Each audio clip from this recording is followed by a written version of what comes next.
Other రాజకీయ నాయకులకి పవన్ కళ్యాణ్కి పరిపాలనలో డిఫరెన్స్ ఏంటన్నా? పరిపాలన డిఫరెన్స్ అని అంటే ఇప్పుడు ఫర్ సపోజ్ ఎవరైతే రాజకీయ నాయకులు ఉన్నారో ఇప్పుడు పవర్లో ఉన్నోళ్ళే అరే నాకు ఏమంటారు ప్రభుత్వం నుంచి ఒక 50 కోట్లు వస్తే 40 కోట్లు నేను ఉంచుకొని 10 కోట్లు దాచిపెట్టుకుందాం అని చెప్పేసి అట్లా అనుకుంటారు.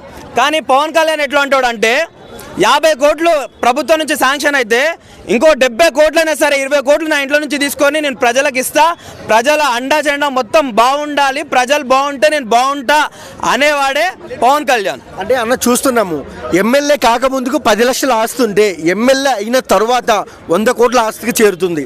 కానీ కళ్యాణ్ గారు ఒక డిప్యూటీ సీఎం అయింది కూడా సొంత డబ్బులు ఖర్చు పెడుతున్నారు. సో దీనికి ఏం చెప్తారు బ్రో? సో అందరిలాగా పరిపాలన చేస్తే ఎంకేసుకోవచ్చు అన్న. అది 10 లక్షలు కాదు, 50 లక్షలు కాదు, 50 కోట్లు కూడా ఎంకేసుకోవచ్చు. కానీ పవన్ కళ్యాణ్ అంటే ఏంది, మానవ సేవే మాధవ సేవ అనే బాటలో నడుస్తాడు కాబట్టి మనం ప్యూర్గా చెప్పుకోవచ్చు.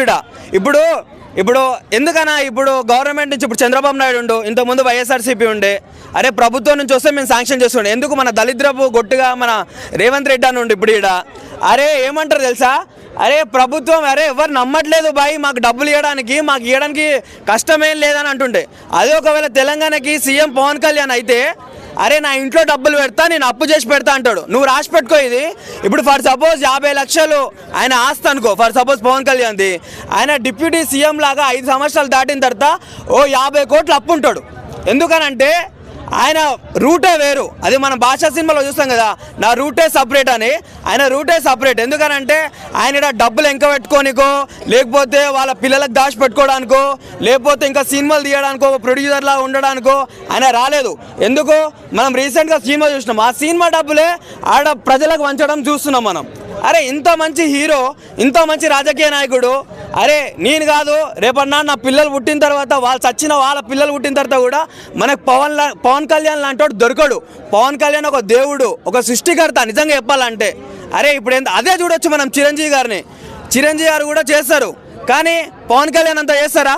చేయలేరు. ఎందుకనంటే రాజకీయం అనేది ఆయన బ్లడ్లో ఉందని చెప్పేసి నాకైతే ప్యూర్గా అనిపిస్తుంది.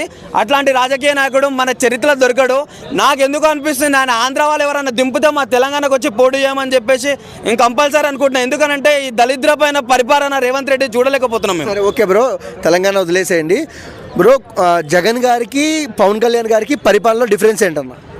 అన్నా జగన్ గారు కూడా మంచోళ్ళే, పవన్ కళ్యాణ్ కూడా మంచోడు. పాలనలో డిఫరెన్స్ అడిగా, మంచోళ్ళ చెడ్డోళ్ళ అడగలేదు. ఏమడిగా పాలనలో డిఫరెన్స్ అడిగా. ఇగో జగన్ ఏందనంటే అందరికీ న్యాయం చేద్దామని చెప్పేసి అనుకుంటూ ఆయన వల్ల కాలేదు. అర్థమైందా? పవన్ కళ్యాణ్ ఎప్పుడైతే డిప్యూటీ సీఎంగా అపాయింట్ అయ్యిండో అప్పటి నుంచే కాదు అంతకు ముందు నుంచి కూడా సాయం చేసుకుంటూ ఉండు. కానీ ఎప్పుడైతే కూడా వచ్చిండో అని అవసరం అన్నా నాకు అర్థం కావట్లేదు. ఎప్పుడైనా సరే వైఎస్ఆర్ జగన్ వెళ్ళిండా ఎప్పుడన్నా?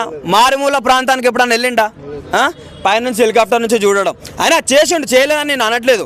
కానీ మన డిప్యూటీ సీఎం కార్లు వెళ్ళడానికి కూడా బాట కూడా లేకపోతే కూడా కార్ ఆపుకొని నడుచుకుంటూ వెళ్దాం పదా అని చెప్పి తీసుకుపోయినాడు అసలైన రాజకీయ నాయుడు. అసలైన మొగోడు అంటే నిజంగా చెప్తున్నా. నాకు పవన్ కళ్యాణ్ పేరు వింటేనే రక్తం బ్లడ్ ఇట్లా లోపల నుంచి బయటకు వచ్చేస్తుంది అన్నమాట. అంటే మంచి చేసినా కూడా నెగిటివ్ మాట్లాడుతున్నారు ఆయన గురించి, కళ్యాణ్ గారి గురించి తెలియకుండా కొంతమంది ఓవర్ యాక్టింగ్ చేస్తున్నారు కొంతమంది. సో వాళ్ళకి ఏం చెప్తారు అన్నా? రాజకీయ నాయకులు అంటేనే మనకు తెలుసు అన్న ఎట్లాంటి వాళ్ళు. ఎంత మంచి చేస్తున్నా సరే వాడికి ఏంది 3 పిల్లలంటారు. నువ్వు చేసుకోరా భయ్, 3 కాకపోతే 10 మందిని చేసుకో. ఎందుకు నీకు అంత హ్యాండ్సమ్ లేవా, లేకపోతే బాడీ లేదా? ఎందుకంటే నేను చూసి ఎవరు రాడు కాబట్టి. ఆయన హీరో కాబట్టి ఎవడని వస్తాడు. నువ్వు ఇంకో హీరో కావాలంటే 10 జన్మలు ఎత్తాలి నువ్వు. సో అందరికి చెప్పేది ఏంటంటే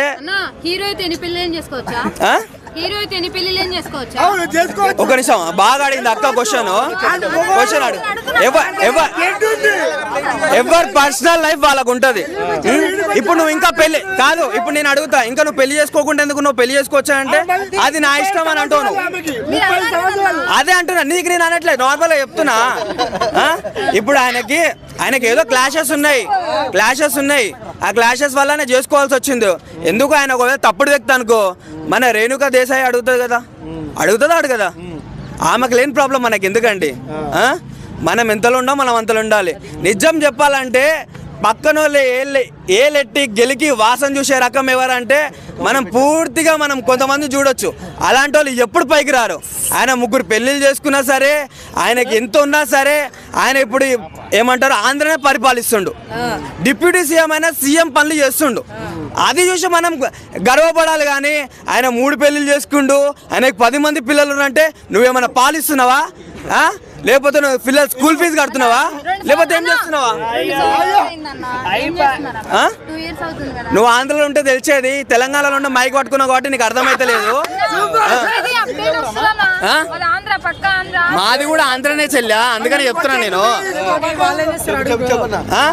ఎందుకు ఇంతకుముందు పరిపాలించారు, వాళ్ళేం చేశారు అమ్మా నీకు? ఈయన ఏం చేస్తుండు? ఇప్పుడు ఈయన ఉన్నప్పుడు ఎవరు తింటలేరా? నీకు ఒకటి చెప్పాలా, గట్టిగా చెప్పాలంటే చంద్రబాబు నాయుడు చేసే పని కూడా డిప్యూటీ పవన్ కళ్యాణ్ చేస్తుండు నిజంగా చెప్పాలంటే. ఎందుకనంటే సీఎంఏ వదలేడు ఏడికి అడగాలంటే. అట్లాంటిది అరే గొంతు చిల్చుకొని మరి ఆయనకేం తమాషా కాదు, ఆయనకేం దురద కాదు.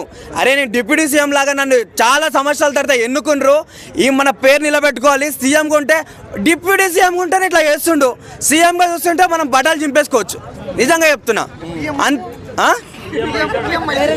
ఫస్ట్ సీఎం చేసిన తర్వాత పిఎం చేద్దామన్నా. పిఎం చేస్తే ఇంకా నువ్వు ఎంకెలా నీ పిల్లల్ని ఎవరు చూసుకోవాలి, పవన్ కళ్యాణ్ చూసుకుంటాడు. ఓకే అన్న, ఒక మాట ఏంటంటే ఒక డిప్యూటీ సీఎంకి ఒక ప్రధానమంత్రి చాలా తక్కువ ఇంపార్టెన్స్ ఇస్తారు. అలాంటిది మోడీ గారు పవన్ కళ్యాణ్ గారికి ఎంతో పెద్ద గొప్ప ఇంపార్టెన్స్ ఇస్తున్నారు. ఎక్కడున్నా సీఎంలే పట్టించుకొని వాడు మోడీ గారు వచ్చి పవన్ కళ్యాణ్ షేక్ హ్యాండ్ ఇస్తాడు, పక్క నుంచి పోతాడు, చాలా మంచిగా మాట్లాడతారు ఒక ఫ్రెండ్లా. సో ఎలా అనిపిస్తుంది మీకు? ఇగో ఒకటి మంచిగా అడిగిండు అన్న క్వశ్చన్, ఒకటి చెప్తున్నా చూడండి.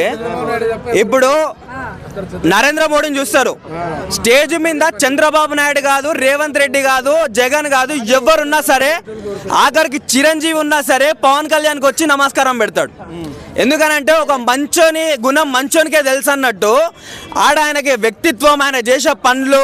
అరే అందరు రాజకీయ నాయకులు లుచ్చ రాజకీయ నాయకులుగా మన పవన్ కళ్యాణ్ కాదు అని చెప్పేసి ఆడ ఇంపార్టెన్స్ ఇచ్చేది మనం స్టేజ్ పైననే చూస్తాం మనం, అవునా కదా? అందరిలాగా ఆయన అయితే అరే పోరాబాయ్ అని చెప్పేసి ఆయన కూడా అంటాడు. అందరిలాగా కాదు కాబట్టి ఎందుకు ఇప్పుడు మేడం అడిగినట్టే ఇప్పుడు 10 మంది అడుగుతారు, వైఎస్ఆర్సీపీ అధినేతలు అడుగుతారు, ఎవరన్నా అడుగుతారు.